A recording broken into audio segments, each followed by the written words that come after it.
ખાતે લાગે છે ત્યાં સવારના સમયે અમને જાણ થાય છે કે એક વૃદ્ધ દંપતીની હત્યા જે છે એ અજાણ્યા માણસોએ કરી છે અને ખાસ કરીને જ્યારે અમને લોકોને ખ્યાલ પડે છે કે આ હત્યામાં જે વૃદ્ધ દંપતીની હત્યા થઈ છે તે અમારા એસએમસીના પીઆઈના જ મધર ફાધર હતા.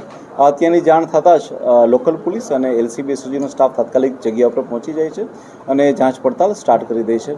આ સિવાય આ ઘટનાની જાણ થતાં જ આઈજીપી સાહેબ તરફથી ડીજીપી સાહેબ તરફથી બી અલગ અલગ સૂચનાઓ અને કન્ટિન્યુઅસ માર્ગદર્શન આપવામાં આવે છે. હું આપ લોકોને જણાવવા માંગીશ કે પોલીસે માત્ર 36 કલાકની અંદર જ આ જે હત્યાનો ભેદ હતો એને પોલીસે ઉકેલી નાખ્યો છે. આ હત્યાની જ્યારે પોલીસને જાણ થાય છે એ વખતે જ અમે લોકો આની ગંભીરતાને લઈ અને અલગ અલગ 112 પોલીસની કુલ 8 જેટલી ટીમો બનાવવામાં આવેલી હતી.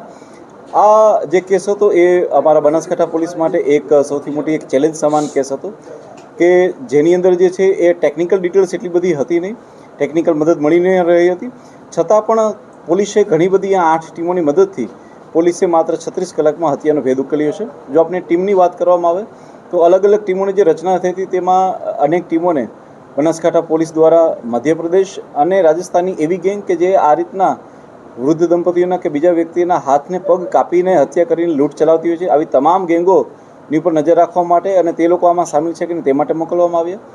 કેટલીક જે પોલીસની જે ટીમ હતી તે લોકોને દાહોદ અને ગોધરા સાઈડ પણ મોકલવામાં આવ્યા જેથી કરીને ત્યાંની પણ એમઓસ ભેગી આવે.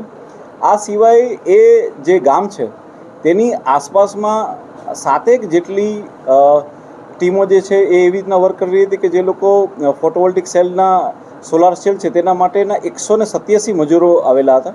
આવા 187 મજૂરોનું ઇન્ટ્રોગેશન કરવામાં આવ્યું. કુલ થઈને આ 112 પોલીસ દ્વારા 36 કલાકની અંદર 350થી વધારે લોકોનું ઇન્ટ્રોગેશન કરવામાં આવ્યું. સાયબરની ટીમ દ્વારા કન્ટિન્યુઅસ ત્યાં ટાવર ડમ્પ અને ટેકનિકલ એનાલિસિસ કરવામાં આવ્યું. એક ટીમ દ્વારા કન્ટિન્યુઅસ જે છે તેને સીસીટીવીના નિગરાની ઉપર રાખવામાં આવી. પોલીસે કોઈપણ જાતના ટેકનિકલની મદદ ના હોવા છતાં આ જે લોકો છે એ નજદીકના જ લોકો હોય તેવું અનુમાન કરી ડોગ સ્ક્વોડની મદદથી જે છે એ 4 આરોપીને હાલમાં હસ્તગત કરેલા છે. જે 4 આરોપી છે તેમના નામ જે છે એ કન્ટિન્યુઅસ આ રીતના છે. જે આરોપીના નામ છે તે અનુક્રમે સુરેશભાઈ સામળભાઈ પટેલ, ઉમાભાઈ ચેલાજી પટેલ તથા દિલીપજી મફાજી ઠાકોર, આ 4 જે આરોપી છે તેમને પોલીસ દ્વારા હસ્તગત કરી લેવામાં આવ્યો છે. અને આમનો જે મુખ્ય મોટિવ જે સામે આવેલો છે તે આ પ્રકારે છે કે જે મુખ્ય સૂત્રધાર છે સુરેશ તે બ્લેક મેજિકના જાણકાર છે અને બ્લેક મેજિકના જાણકાર હોવાથી તેમનામાં એવી અંધશ્રદ્ધા છે કે જો કોઈ પણ આવા વ્યક્તિના દાગીના જો એમને મારીને લઈ આવવામાં આવે તો તેના મદદથી ઓર વધારે ધન પ્રાપ્ત થઈ શકે છે. આ બ્લેક માન્યતાને તે પોતાના શરીરે રાખી અને આ ઘટનાને અંજામ આપે છે. સાથે સાથે પોતાના પિતાને અને પોતાના મામાને સાથ કરે છે અને રાત્રિના સમયમાં કોઈને અવાજ ના આવે તેટલા માટે થઈને એક ટ્રેક્ટર પણ ચાલુ રાખે છે. ટ્રેક્ટરના અવાજની અંદર જે થઈ અને 3 લોકો ત્યાં જઈ અને મર્ડર કરે છે. આ સિવાય સુરેશના જે મુખ્ય ગુરુ છે ભુવા, એની પણ એ લોકો મદદ લે છે. તેના ઘરે જઈ અને ત્યાં પણ એ લોકો વિધિ કરે છે અને ત્યારબાદ જે છે એ પોતાના તમામ ઘરેણાને જે છે એ બીજા એક વ્યક્તિને આપી દે છે. આ પ્રકારની વસ્તુની જાણ થતાં જ અમારી એસઓજીની ટીમ દ્વારા તે લોકોને હસ્તગત કરવામાં આવે છે અને ઇન્ટ્રોગેશનમાં તે લોકોને પકડી પાડવામાં આવે છે. તાંત્રિક વિધિ માટેની કોઈ જે વાત હતી, તાંત્રિક વિધિ માટે હત્યાઓ કરવામાં આવી છે એવું? જે બિલકુલ, જે સુરેશ ચૌધરી જે છે તે બ્લેક મેજિકના જાણકાર છે અને બ્લેક મેજિકના જાણકાર હોય તેમણે આ વિધિ માટે જ હત્યા કરેલી હતી એવું અમારી હાલની પૂછપરછમાં સામે આવ્યું છે. આરોપી દ્વારા અગાઉ કોઈની હત્યા કરાઈ હોય અને પેટ ના ઉકળાય એવું કશું? જી ના, બિલકુલ એવું વસ્તુ ધ્યાનમાં નથી આવેલી. આ આરોપી દ્વારા એનું આ પ્રથમ જ મર્ડર છે, પ્રથમ ગુનો છે. તેના દ્વારા આની પહેલાં કોઈ ગુના થયેલા નથી.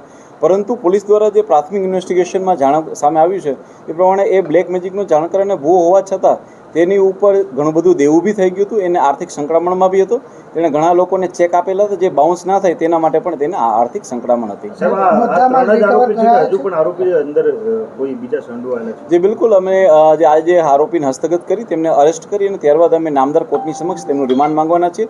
અને રિમાન્ડ દરમિયાન પણ જો કોઈ મુદ્દાઓ ઉજાગર થશે અને જેટલો પણ મુદ્દામાલ પોલીસે અત્યાર સુધીમાં રિકવર કરેલો છે અને ભવિષ્યમાં હજી વધારે રિકવર કરવાનો છે તે તમામને લઈને નેક્સ્ટ જે પ્રેસ કોન્ફરન્સ છે તેમાં બી આપણે હત્યા કરવામાં આવી હતી તે સમયે આજુબાજુના વિસ્તારના લોકોને કેમ જાણ નથી? હું આપને જણાવવા માંગીશ કે આ લાખણી તાલુકાના જસરા ગામની સીમમાં બનેલો બનાવ છે. જે આ પ્રકારની જિયોગ્રાફી છે તેમાં ખેતરોની અંદર ઘર આવેલા હોય છે.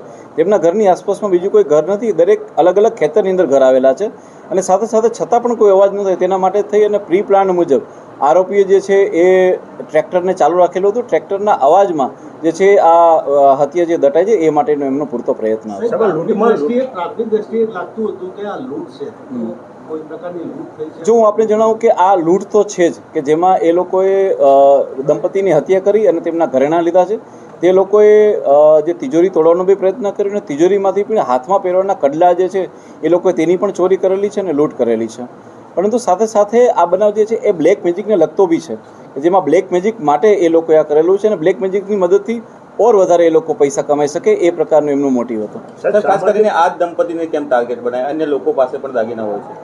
આ જે જો તમે ઘર જોવા જાઓ તો જે આરોપીઓ છે એમની નજદીકમાં જો કોઈ સૌથી નજદીકનું ઘર હોય તો એ આ ઘર હતું. અને બીજું કે આ દંપતી જે છે એ એકલા રહેતા હતા અને તેમની જે દીકરી હતી તેના લગ્ન જે છે જસ્ટ 15 દિવસ પહેલાં થયા હતા. એટલે આ લોકોની તરફથી એક એવી હતી માન્યતા કે કદાચ એમના ઘરમાં અને એમની પાસેથી ઓર વધારે સોનું કે ચાંદી મળી શકે છે. જે પ્રમાણે દંપતીની એક સવાલ લઈએ. એ લોકોએ પહેલાં ક્લેમ કરેલો હતો કે એમને અણબનાવ હતો, પરંતુ પોલીસ દ્વારા જે ડીપ ઇન્ટ્રોગેશન થયું છે તેની અંદર એમને વચ્ચે કોઈ અણબનાવ હતો ભૂતકાળમાં બી એવું સામે આવેલું નથી. હાલમાં પોલીસ દ્વારા જે છે એ એમની પૂછપરછના અંતે પોલીસ દ્વારા જે છે એ સંપૂર્ણપણે મુદ્દામાલને રિકવર કરવા દેવામાં આવશે. સાહેબ, સામાજિક મુદ્દાને લઈને કોઈ આમાં જાણવા મળ્યું છે કે સામાજિક મુદ્દાઓને લઈને પણ કોઈ હત્યાનો કોઈ? પોલીસ દ્વારા દરેક પહેલું ઉપર ઊંડાણપૂર્વકની તપાસ થઈ છે અને હાલમાં તેની અંદર કોઈ સામાજિક પહેલું હોય એવી કોઈ પણ વસ્તુ સામે આવેલી નથી. સર, સોશિયલ મીડિયામાં વિષ્ણોઈ ગેંગનો હાથ એવું ચાલતું હતું, એને આપ ખારિજ કરો છો? જી બિલકુલ, આની અંદર કોઈ વિષ્ણુ ગેંગનો હાથ નથી. આની અંદર જે છે એ પોલીસે જે આરોપી હસ્તગત